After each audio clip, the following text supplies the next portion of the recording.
네, 요즘 시장에서 가장 뜨거운 업종입니다. 방산과 조선업종을 오늘 한번 살펴볼 텐데요. 신한금융투자의 이동원 부부장 나와 있습니다. 어서 오십시오. 안녕하세요. 제가 이제 가장 뜨거운 업종이라고 말씀드렸는데 실제로 오늘도 장이 좀 조정을 받고 있는데 방산도 괜찮고요. 조선도 나쁘지 않습니다. 요즘 시장 어떻게 보고 계십니까? 네, 두 업종 다 태조 이방원에 속해 있고 좋은데 경기 둔화 상황에서도 네. 이익이 계속 상승할 수 있는 업종 위주로 지금 주가가 좋은 상황인데요. 조선이 대표적이고 방산도 내수에서 수출주로 전환되면서 이 부분이 이제 각광을 받고 있는 상황입니다. 그렇다면 최근에 이제 부장님께서 내놓으신 자료를 보니까 어게인 2005라는 제목으로 조선업황에 대한 회복 아니면 앞으로 주목받을 점을 짚어주셨더라고요. 이 얘기 조금 더 해볼까요? 네네네. 일단 보게 되면은 올해 YTD 수익률 현대중공업, 현대미포조선 주가가 각각 40%, 50% 상승을 했고요. 이런 흐름이 전체적으로 봤을 때는 지금 경기 순환 주기에서 경기 둔화 상황에서도 조선이 계속 우상향한다. 이런 게 이제 큰 틀이고요. 여기서 2020년에 코로나 팬데믹 때문에 컨테이너 발주량이 굉장히 많았고 네. 올해 같은 경우에는 작년 친환경 이슈에 이어가지고 전쟁 상황 때문에 LNG선 발주가 굉장히 증가를 했는데 이게 2003년에 발주가 많았던 상황에서 2004년에는 후판가가 급등을 하면서 조선사들이 대규모 적자를 냈고 2005년부터 후판가가 안정되고 성가, 배 가격이 높게 형성되면서 랠리를 보이기 시작했는데요. 네네. 작년 같은 경우에 후판가가 급등하면서 대규모 충당금을 잡았고요. 올해 4월 후판가 고점으로 후판가가 지금 현재까지 20% 이상 빠졌는데 이 부분이 2005년의 상황과 비슷하다고 보고 있습니다. 지금 성가가 높게 형성되고 있기 때문에 이 후판가가 내려가면 원가가 빠지기 때문에 이익이 지속적으로 개선되는 부분이 2005년 상황과 비슷하다 이렇게 봅니다.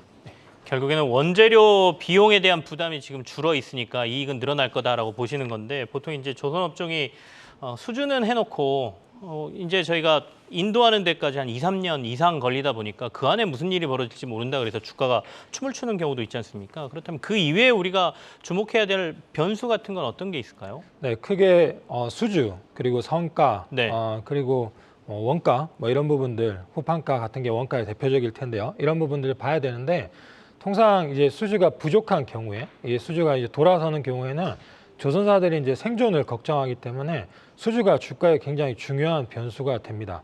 근데 이제 수주가 어느 정도 차고 나면은 모든 산업이 목표점은 이익을 얼마나 내는지인데 이익을 내는 구간에서는 당연히 조선사들도 실적이 제일 중요한 주가 변수가 될 것 같고요. 그리고 지금 말씀하신 것처럼 수주부터 매출까지 2, 3년 정도 시차가 있기 때문에 돌아서는 이 시점에서는 이 실적이 보이지가 않습니다. 그래서 이 시점에서는 네. 나중에 실적을 볼 수 있는 성과를 확인해야 되는데 지금은 그 성과를 확인하는 구간이고 이 성과가 높게 형성되고 있는 게 주가적으로는 지지를 받는 요인입니다. 그럼 지금까지 봤을 때는 전체적으로 괜찮다. 2005년 이후에 있었던 조선업의 호황이 조금 보인다, 비슷하다, 구조적으로 이렇게 평가하고 계시네요.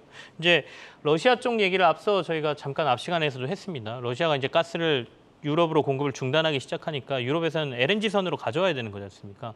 LNG 발주가 늘어날 수밖에 없다. 앞으로 뭐 200척, 300척 이상이 필요하다 이런 얘기도 있거든요. 그 부분은 맞는 얘기입니까? 네, 2, 300척은 몇 년에 걸친 발주고 더 긴 발주, 지금 한 2030년까지 호황이 지속될 거라 보는데 네. 그렇게 보면 1,400척까지도 1,400척이요? 네, 이거는 네. 이제 지금 개발되고 있는 LNG 프로젝트에 대한 프로젝트들을 필요한 선박으로 다 정리를 해보면 그 정도 수준이 나오고요. 이 선박 발주가 과거의 평균 3, 40척 수준에서 작년에 7, 80척, 올해 100척이 넘어갔는데요. 물론 이제 일부 올해 대비 내년이 약간 줄 수는 있지만 2030년까지 연간 국내 조선사들이 만들 수 있는 물량이 한 60, 70대 수준 정도까지는 계속 지속이 될 것 같고요. 네네. 이게 러시아 관련해서 전쟁이 일부 종결이 된다고 하더라도 지금 친환경 이슈나 아니면 지금의 이 에너지 문제들을 감안을 했을 때 LNG 수요는 계속 지속이 될 거라 보고 있습니다. 그러면 앞서 말씀하신 새로운 LNG선이라고 하는 거는 친환경 그러니까 수소로 가는 거라든지 아니면 탈탄소와 관련된 정책을 말씀하시는 걸로 이해하면 됩니까? 그 친환경에서 봤을 때 네. 말씀하신 것처럼 현재는 LNG 운반선 또는 LNG 추진선이 이 친환경에서 좋은 대안이 되고 있는데요. 이 부분이 나중에는 뭐 수소 암모니아로 가겠지만 포트폴리오를 가져갈 것 같아요. 그래서 전체 시장에서 많은 부분을 여전히 LNG가 차지를 할 것 같고 이 부분이 장기적으로도 LNG에 대해서 계속 수요를 지속하는 요인이 될 것 같습니다. 알겠습니다. 그러면 조선주 쪽에서 우리 연구원님이 갖고 계시는 탑픽 종목 어떤 것들입니까? 제일 궁금한데요. 네, 여전히 이제 네. 현대중공업이나 현대미포조선을 선호를 하고 있고요. 이게 연말까지도 계속 이렇게 지속이 될 것 같은데 올해 수익률도 제일 좋았어요. 그래서 주가 많이 오른 상황에서 지금 투자 뷰가 약간씩 혼조세를 띠는 구간에 접어들긴 했는데 여전히 연말까지는 두 개 종목이 주도를 할 것으로 보고 있고 삼성중공업이나 대우조선해양은 러시아 수주 잔고의 문제 때문에 이 부분을 확인을 해야 됩니다. 다만 이게 해소가 된다고 하면은 상대적으로 할인이 크기 때문에 큰 폭의 상승을 기대할 수는 있습니다. 그러면 두 종목 현대중공업하고 현대미포조선이 그중에서는 가장 탑픽이다라고 말씀을 해주셨고요. 최근에는 조선주가 좋으니까 조선 기자재까지 관심들을 많이 가지시지 않습니까? 그 흐름에 대해서는 어떻게 평가하고 계세요? 괜찮은 포인트인가요? 네네, 여전히 기자재도 좋습니다. 통상 이제 조선주랑 기자재는 같은 방향으로 움직이는데 네. 기자재 업체들이 상대적으로 작다 보니까 거기에 대한 리스크를 반영해서 주가의 변동폭, 베타가 더 커지는 그런 모양을 나타내는데요. 그동안 조선의 방향이 약간 애매했을 때는 이 기자재 업체들 상승이 좀 둔화됐다가 최근에 조선업이 상승이 이제 가파르게 모습을 보이면서 네. 기자재 업체들이 그동안 못 오른 반영을 한꺼번에 하면서 대부분 좋았고요. 이런 기조가 조선사들이 이제 3분기부터 실적이 흑자 전환하면서 기자재 업체도 계속 좋은 흐름을 지속할 거다 이렇게 보고 있습니다. 기자재 중에는 탑픽 없으십니까?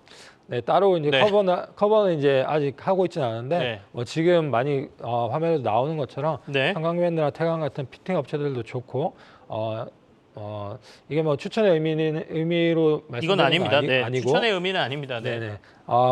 한국카본이나 동성하이텍 같은 보냉기 업체, 세진중공업이나 HSD 엔진 이런 업체들의 고른 수혜들을 기대해 볼 수 있습니다. 전체적으로 기자재 쪽은 다 같이 볼 필요가 있다는 말씀이 다 얘기하셨어요. 지금 네, 탑픽 맞습니다. 얘기하시라니까 전체를 다 얘기하셔가지고 순간 제가 당황했습니다. 네.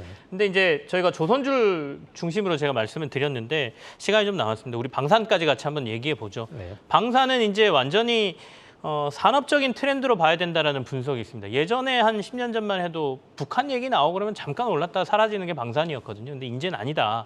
이건 이제 제대로 된 산업으로 봐야 돼라는 의견을 주시는데 그렇게 봐도 되겠습니까? 오늘도 주가가 세요. 네. 네, 산업은 이제 맞았는데 그게 네. 이제 내수주였던 거죠.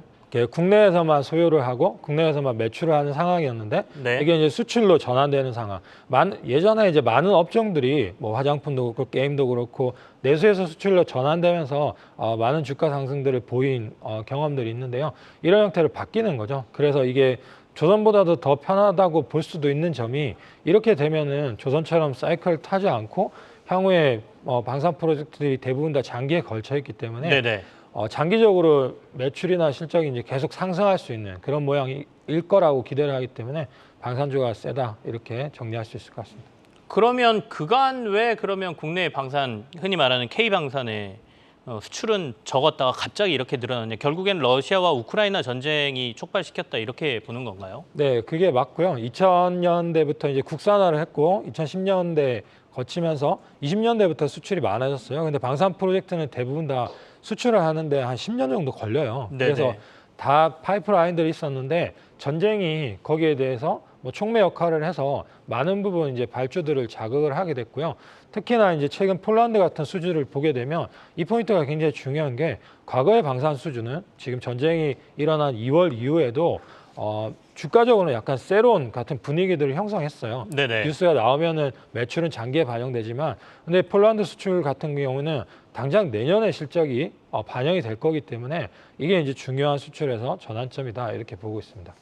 폴란드는 이해가 좀 됩니다. 왜냐하면 당장 러시아하고 접경에 있고 전쟁의 위협을 느끼는 나라니까 그렇다 치는데 최근에 이제 K방산의 수출 국가로 언급되는 게 이집트 그리고 호주지 않습니까? 이 두 나라는 뭐 방산, 그러니까 흔히 말하는 국방력을 키워야 될 이유가 지금 존재하나요? 모든 국가가 다 긴장하는 분위기로 갔어요. 네네. 예전 같으면 코로나 민생을 돌보는 게 정치인 입장에서는 정치적 지지를 받았는데 지금 현재는 군비를 증강하고 자국의 무기 소요를 충족하는 게 정치가들 입장에서 지지를 받는 요인인 거죠. 그래서 지금 경제가 블록화되는 이런 상황에서 네네. 이 국방력이 안정화돼 있어야지 국력을 향상시키는 요인이 되기 때문에 모든 국가의 소요들이 다 준비돼 있던 상황들에서 빨라진다 이런 트렌드고요. 말씀하신 호주, 이집트 외에도 많은 국가들에서 소요들이 늘어나고 있는 상황입니다.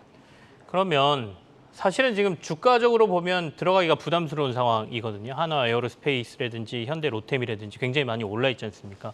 이런 상황임에도 불구하고 투자자들이 지금 관심을 가져야 된다. 지금 진입이 가능하다.